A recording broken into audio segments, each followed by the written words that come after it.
Jean au chapitre 15, puis on lit à partir du verset 6, puis on va aller jusqu'au verset 17. Donc je commence la lecture, puis si vous voulez suivre dans la lecture, vous pouvez le faire. Jean 15, le verset 6. Si quelqu'un ne demeure pas en moi, il est jeté dehors comme le sarment, et il sèche.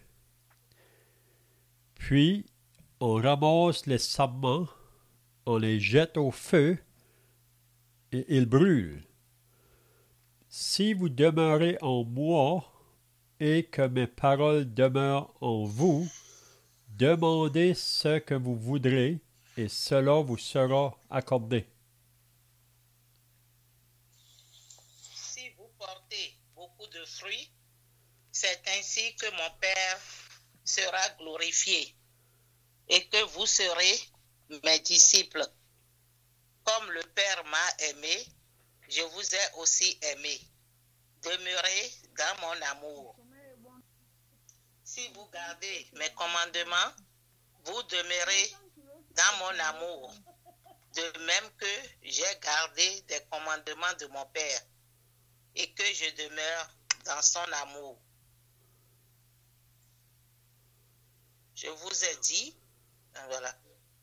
Je vous ai dit ces choses afin que ma joie soit en vous et que votre joie soit parfaite. C'est ainsi mon commandement. Aimez-vous les uns les autres comme je vous ai aimé.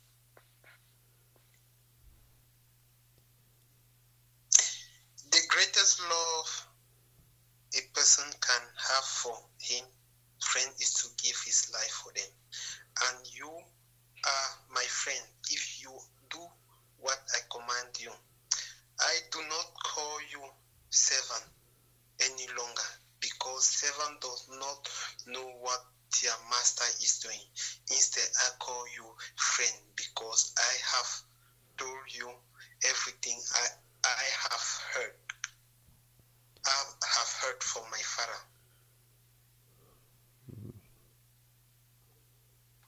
Ce n'est pas vous qui m'avez choisi, mais moi. Je vous ai choisi et je vous ai établi, afin que vous alliez et que vous portiez du fruit, et que votre fruit demeure, afin que ce que vous demanderez au Père en mon nom, il vous le donne. Ce que je vous commande, c'est de vous aimer les uns les autres. Amen. C'est bien, donc si vous étiez là la semaine passée, on avait regardé le début du chapitre 15 de Jean, puis on avait dit que c'est Jésus en marchant avec ses disciples là, pour se rendre au jardin de Gethsémane, juste avant qu'on va venir l'arrêter et pour le faire mourir. Si vous vous rappelez à la fin du chapitre 14, le dernier verset, là, Jésus se trouvait dans la chambre haute avec ses disciples.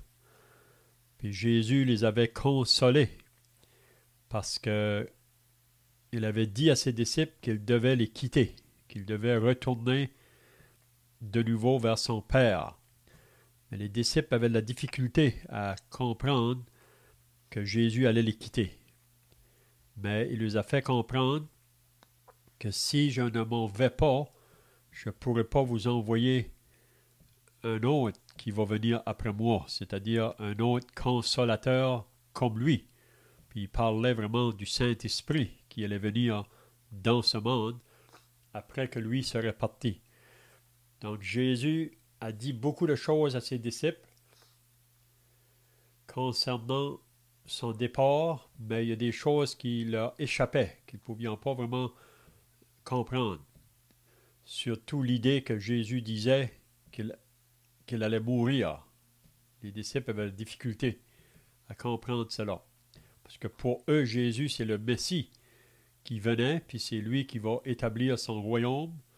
Mais il faut comprendre qu'avant qu'il accomplisse, qu'il commence à régner, là, il faut premièrement qu'il souffre, il faut qu'il meure pour les péchés du monde. Parce que sans la mort de Jésus, il n'y a personne qui aurait pu entrer dans son royaume. Il fallait que lui meure pour les péchés du monde, et tous ceux qui vont venir à Dieu dans la repentance et à la foi en Jésus, en son sacrifice qu'il a accompli sur la croix, c'est-à-dire qu'ils vont croire en lui pour le recevoir comme Sauveur et Seigneur. Donc ce sont eux vraiment qui vont être les personnes qui vont vivre dans ce royaume-là avec lui. Vous vous rappelez que Jésus a dit à Nicodème, en vérité, je te le dis, si un homme ne naît de nouveau, il ne peut pas entrer dans le royaume de Dieu. Donc, pour faire partie du royaume de Dieu, il faut une nouvelle naissance. Puis cette naissance-là, c'est une naissance par l'Esprit. Donc, Jésus, donc, il devait mourir. Puis c'est ça qu'il avait dit à ses disciples. Mais à la fin du chapitre 14, on voit que Jésus va sortir de la chambre haute avec ses disciples pour marcher vers le jardin là. Ça, on va voir ça un peu plus tard dans l'évangile de Jean. Mais pendant qu'ils vont vers le jardin de Gethsémane, probablement qu'ils ont rencontré une vigne sur leur chemin, puis Jésus va prendre cette illustration-là de la vigne pour faire comprendre à ses disciples que si ils vont porter du fruit pour lui, il faut qu'ils soient en lui. Parce que c'est impossible de porter du fruit pour Dieu si on n'est pas en Jésus. Hein?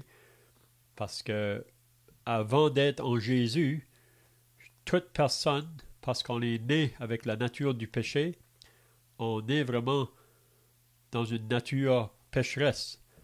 On marche contraire à la volonté de Dieu, on marche contraire à la vie de Dieu. Donc, pour pouvoir marcher afin de porter du fruit pour Dieu, il nous faut venir à Jésus pour le recevoir comme Sauveur et Seigneur. Puis c'est à partir de ce moment-là que l'Esprit de Dieu vient faire son habitation en nous. Puis de là, on peut porter du fruit pour le Seigneur.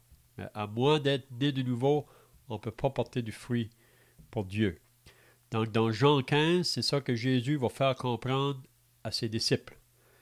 On avait vu que Jésus disait « Moi, je suis le vrai cep », ou c'est lui qui est le tronc, ou la tige. Mon Père est le vigneron.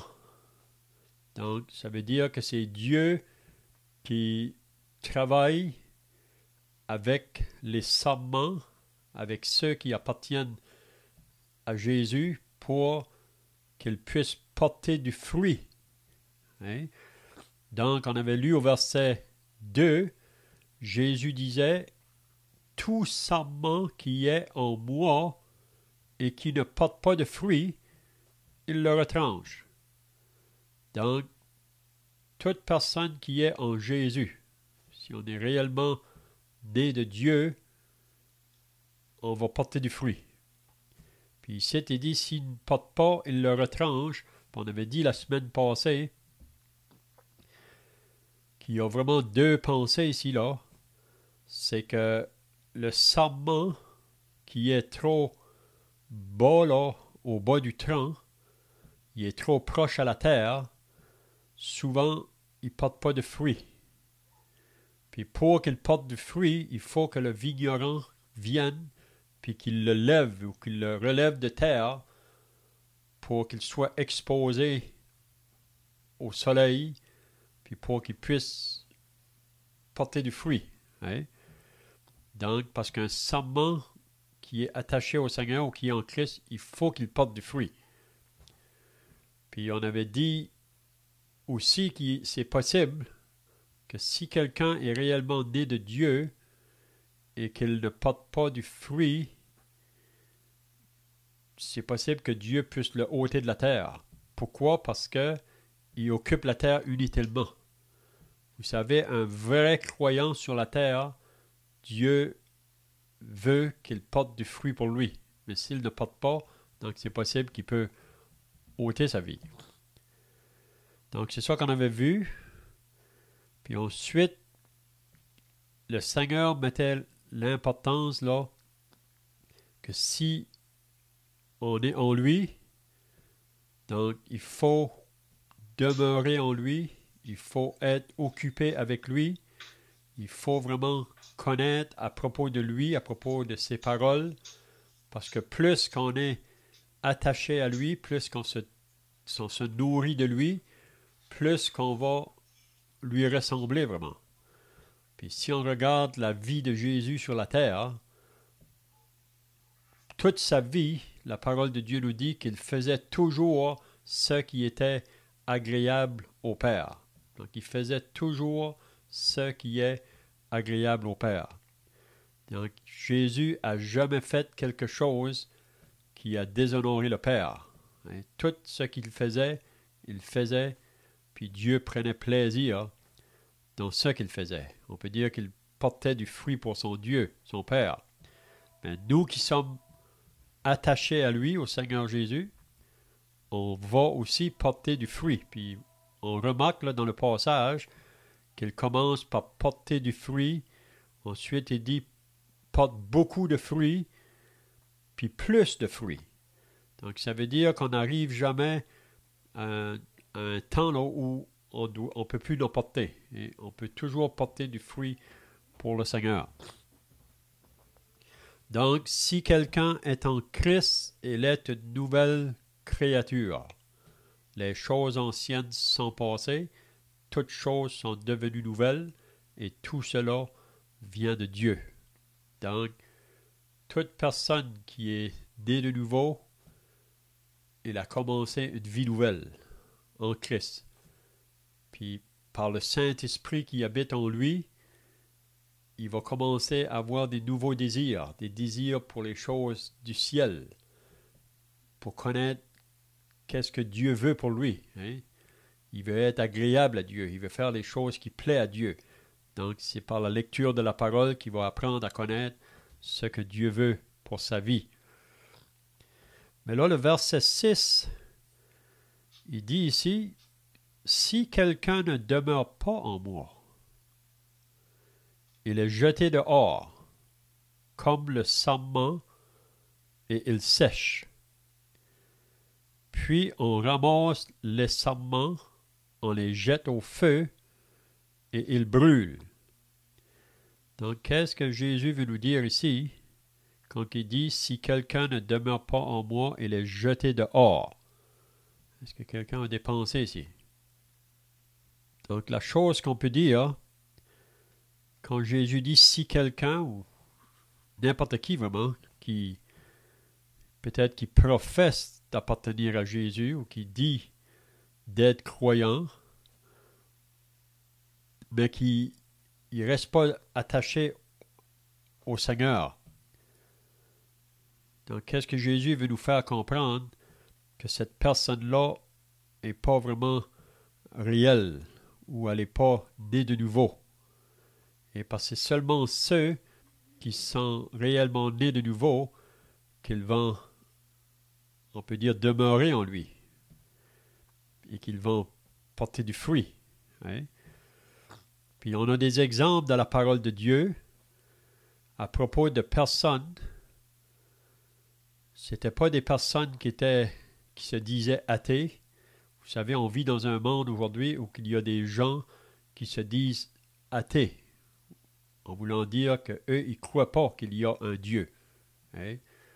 Même si on leur parle de Jésus, ils veulent simplement l'ignorer. Ils n'ont pas de temps pour ça. Mais vous savez que dans la parole, il y a beaucoup de personnes qui ont été à côté de Jésus, même qui ont professé d'être ses disciples, mais qui n'étaient pas réels. Puis je pense que c'est à propos de ces personnes-là ici qui parlent, surtout.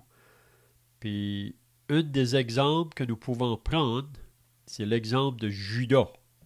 Vous vous rappelez que Judas était un parmi les 12. Mais Judas,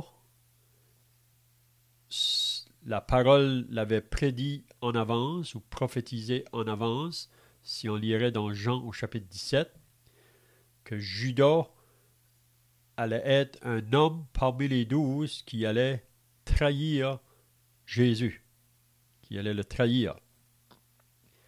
Puis pendant les 3 ans de ministère avec Jésus, il n'y a personne parmi les disciples qui avait pu voir cela, ou qui avaient pu discerner ça, qu'il y avait un parmi eux qui allait trahir le Seigneur. On sait que Pierre, lui, avait renié le Seigneur. Mais ça, c'est différent. Renier et trahir, c'est différent. Mais Judas, lui, il était à côté du Seigneur. Il a marché avec lui pendant 3 ans. Il a vu faire ses miracles. Il a entendu ses enseignements. On dit que Judas, c'est la personne qui est venue le plus proche du ciel puis qui n'a pas entré, ou qui, on peut dire, plus proche de la porte du ciel, mais qui n'a pas entré par la porte. Vous vous rappelez que Judas avait dit aux chefs religieux, quand ils allaient aller chercher Jésus dans le Jourdain, là, Judas avait dit, « Celui que je vais baiser, c'est lui, il faut le prendre. » Donc Judas est un homme qui a embrassé la porte du ciel, mais qu'il n'a pas entré par la porte. Il est resté en dehors. Donc Judas a eu des grands privilèges. Je ne pense pas qu'il y ait un autre être sur la terre qui a eu des privilèges comme Judas a eu. D'être à côté de Jésus, il a dormi avec lui, il a passé des jours avec lui pendant 3 ans. Mais à la fin, si vous vous rappelez dans Jean 13, là, ça dit que Judas est entré. Le diable est rentré dans Judas. Puis c'est là que Judas est sorti. Puis il a été livré Jésus, même ça nous dit qu'il l'a vendu. Il l'a vendu pour 30 pièces d'argent. Vous savez, Jésus a dit que Judas, c'était un homme qui aimait l'argent. C'est la raison pourquoi que Judas a été perdu. Parce que pour lui, l'argent était plus important que Jésus. Hein? Donc aujourd'hui, pour être sauvé, si on n'est pas prêt à renoncer à tout, on n'est pas prêt à suivre Jésus. Donc, on pourrait dire que Judas ici, c'est vraiment quelqu'un qui a été à côté de Jésus, mais il n'a jamais cru vraiment en Jésus pour le recevoir comme sauveur et Seigneur. Il était simplement quelqu'un qui suivait. Mais à la fin, Judas, vous savez où il a terminé. Et on voit dans les Actes des Apôtres, au chapitre 1, après qu'il a livré Jésus là, aux chefs religieux, il a été pris de remords. Puis qu'est-ce qu'il a fait, Judas? Il est allé se pendre. Et puis ses entrailles se sont toutes répandues. Donc il est allé vraiment dans la place où tous ceux qui refusent de croire en Jésus vont terminer. Donc, quand Jésus dit ici, si quelqu'un ne demeure pas en moi, il est jeté dehors comme le sarment et il sèche, puis on ramasse les sarments, on le jette au feu et il brûle. Donc Jésus veut nous faire comprendre, le feu ici, c'est vraiment l'enfer, c'est vraiment la place que tous ceux qui vont refuser de croire en Jésus vont aller en attendre pour le jugement à la fin. Hein? Donc ça, c'est un exemple d'un homme qui a été proche de Jésus, mais qui n'a pas entré par la porte. Est-ce que vous pensez à d'autres personnes comme ça, comme Judas, dans la parole de Dieu? Mais si vous vous rappelez, on parle, il y a un autre jeune homme dans la Bible qui était riche aussi. Puis quand il est venu voir Jésus, vous vous rappelez qu'est-ce que Jésus lui a dit?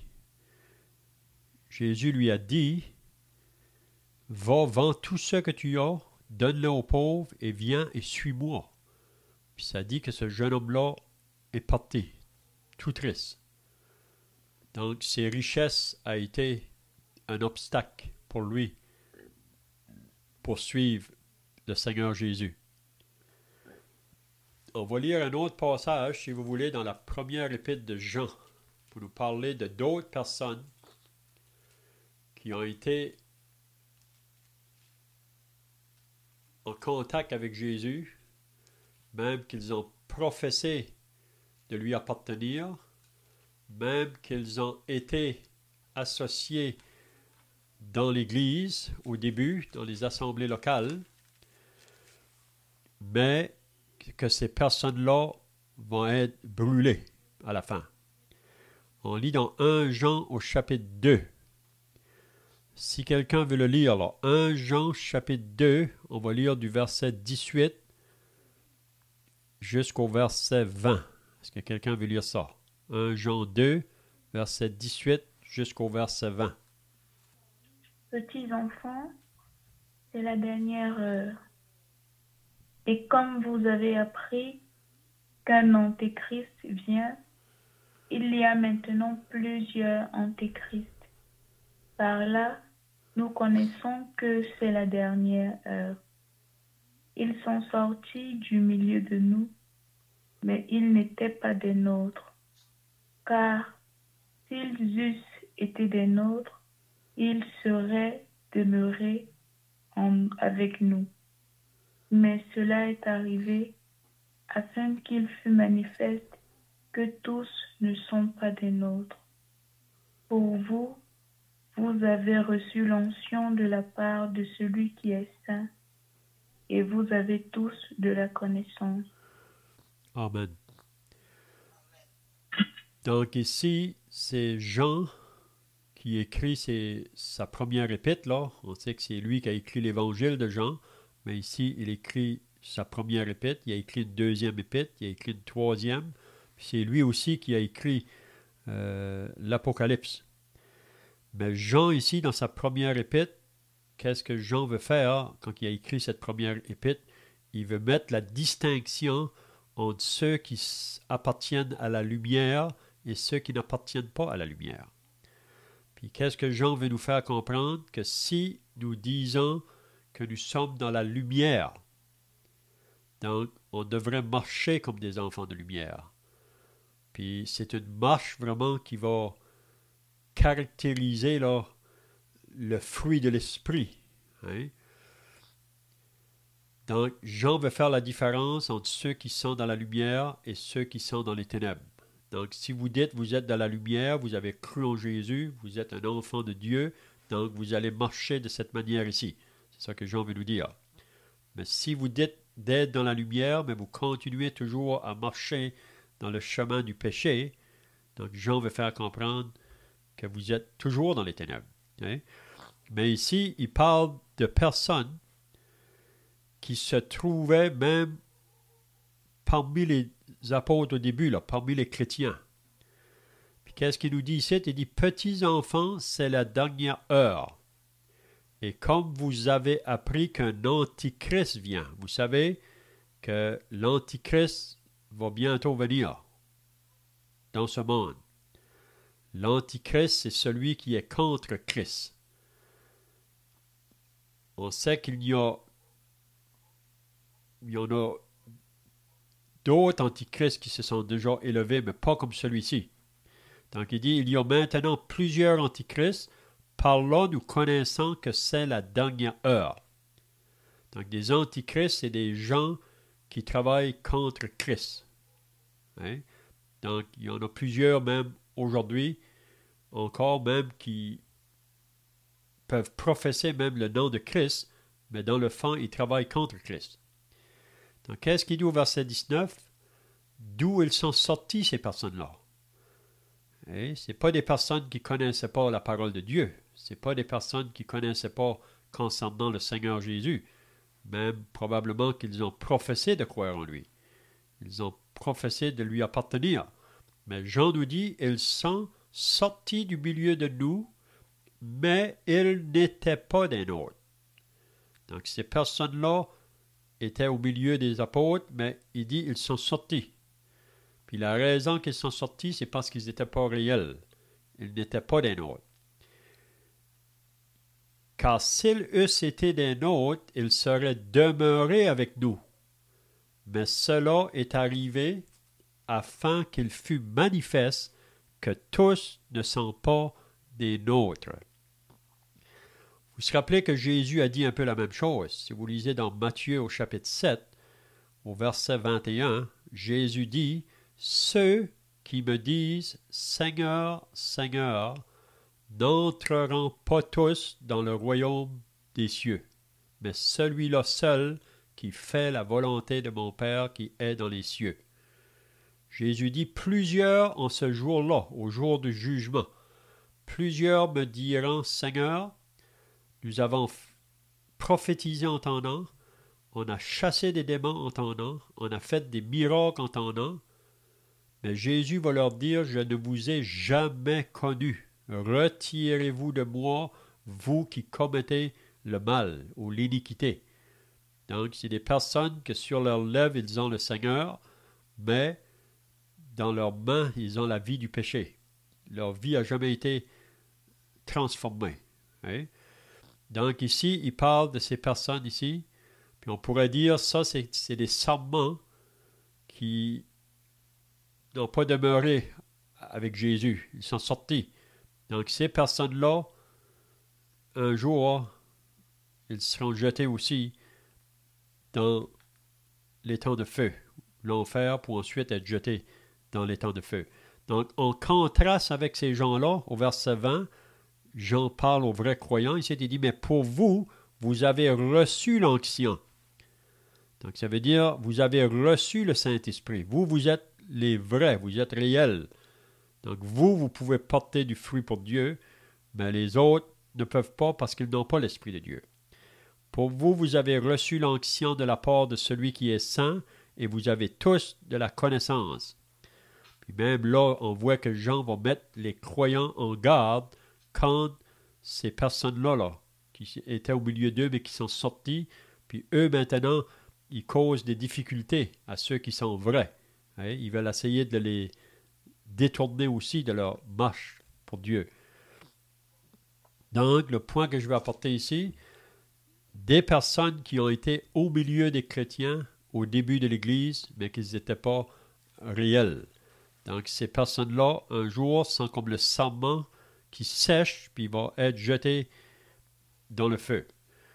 Si vous voulez tourner maintenant dans Jean, l'évangile de Jean, au chapitre 6, et à partir du verset 60, si quelqu'un veut lire là, Jean 6, le verset 60, puis on pourrait peut-être lire jusqu'au verset 71, donc peut-être 2 personnes peuvent lire là, Jean 6, à partir du verset 60. Plusieurs de ses disciples, après l'avoir entendu, dirent « Cette parole est dure, qui peut l'écouter ?»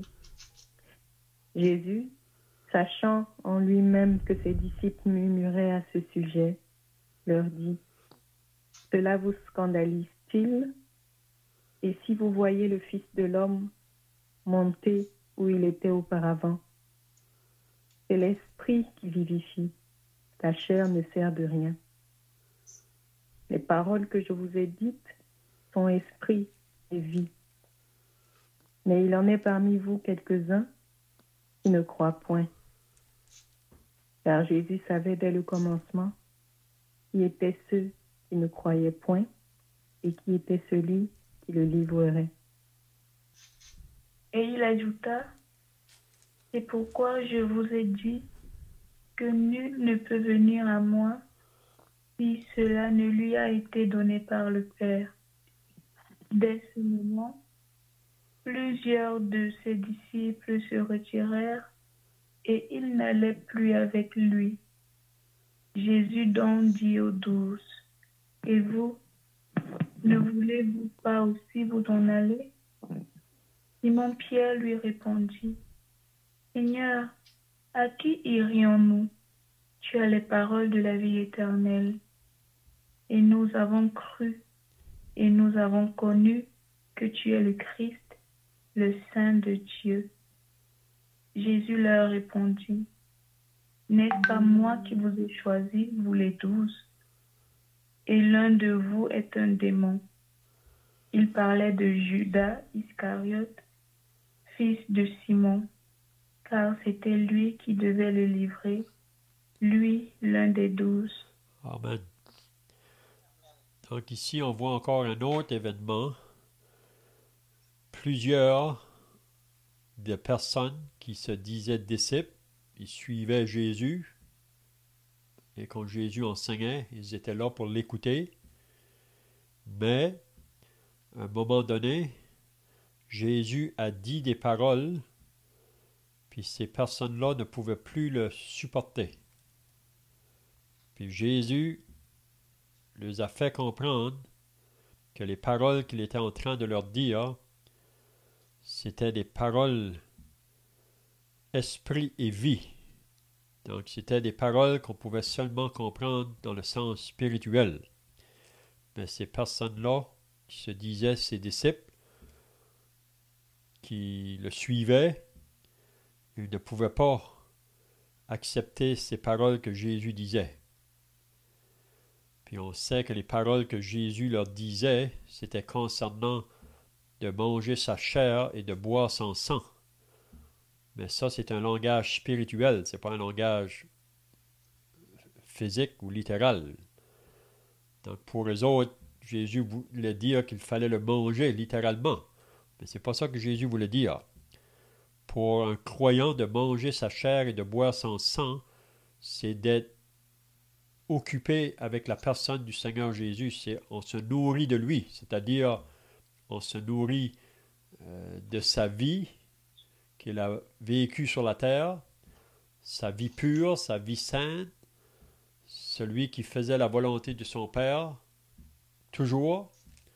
Puis aussi, on peut se nourrir de lui en ce qui concerne sa mort, parce que vous savez que Jésus est venu pour donner sa vie en sacrifice, il a versé son sang, puis c'est par sa mort et son sang qu'il a versé, c'est par là qu'on peut avoir nos péchés de pardonnés et lavés.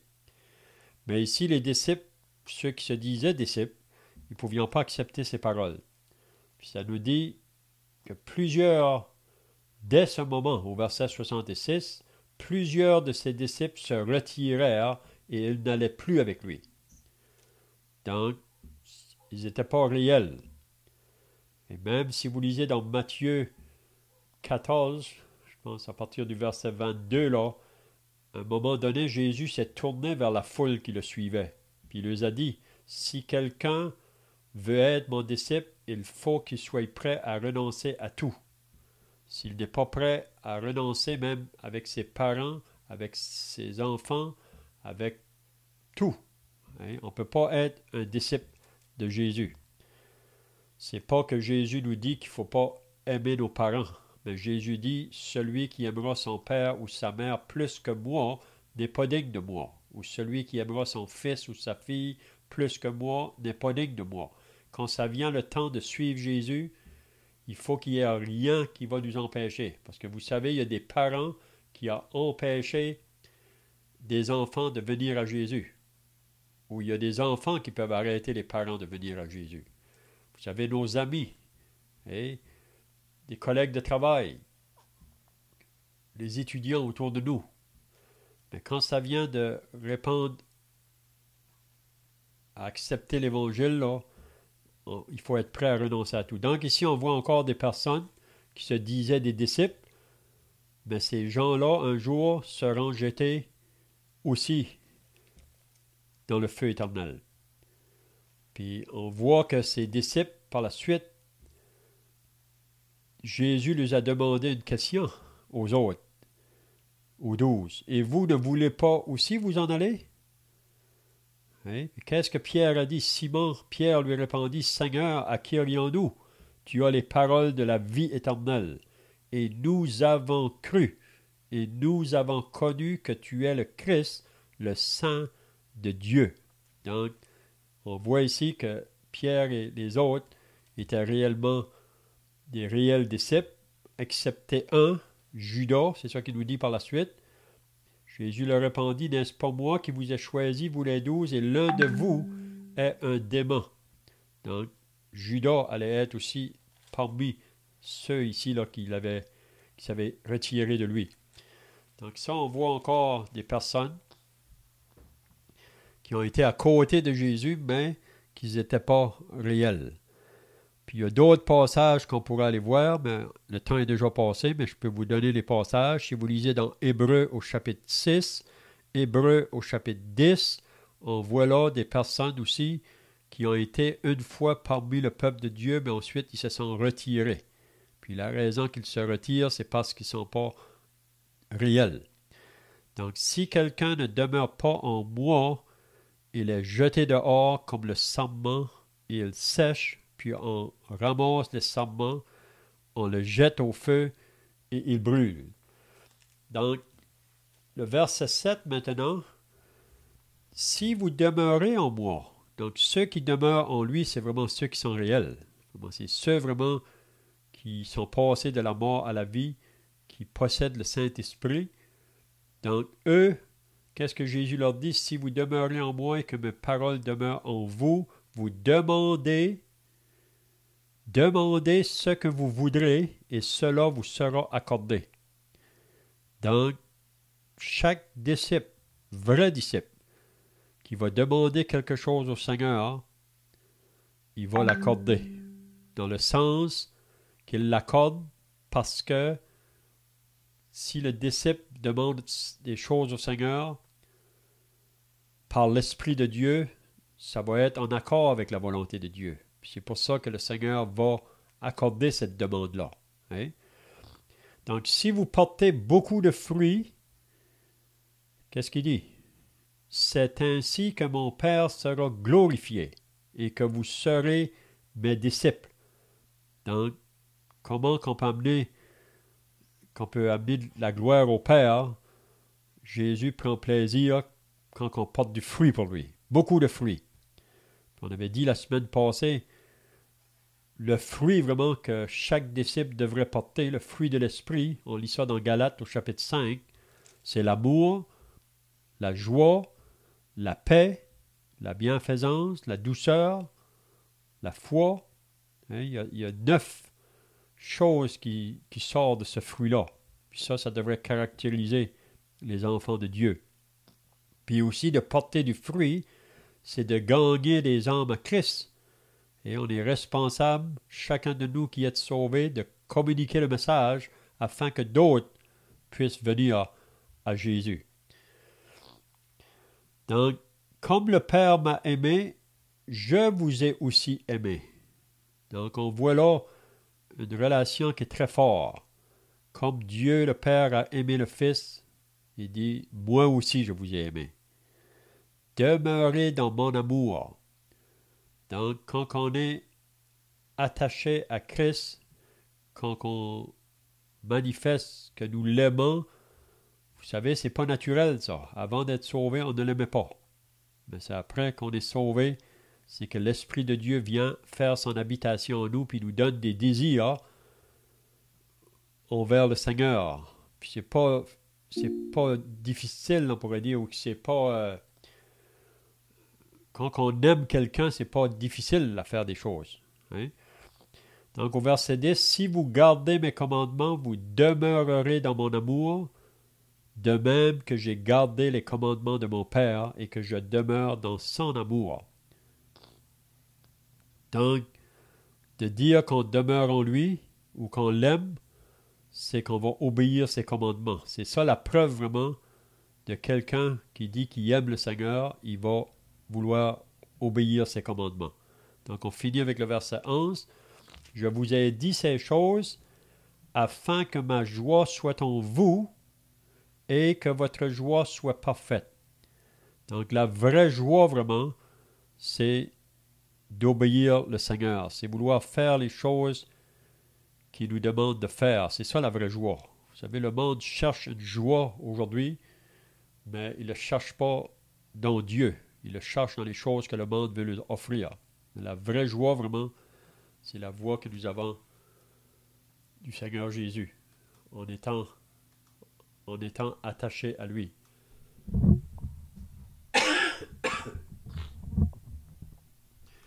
Ben, c'est bien. Je ne sais pas si vous avez des questions ici ou d'autres choses à ajouter. Là. Sinon, on va terminer par la prière. Donc, prions, notre Dieu et notre Père, nous voulons maintenant nous approcher de toi dans la prière pour te remercier pour ta parole que tu nous as laissée, ta parole qui est une lampe à nos pieds, une lumière sur notre sentier, ta parole vraiment qui nous dit à propos de tes pensées et de tes voies. Donc, on veut te remercier pour cette parole. Et nous voulons te prier que tu nous aides à la mettre en pratique davantage dans nos vies afin qu'on puisse être agréable et de porter du fruit pour toi. Donc, nous remettons donc cette lecture devant toi au nom du Seigneur Jésus. Amen.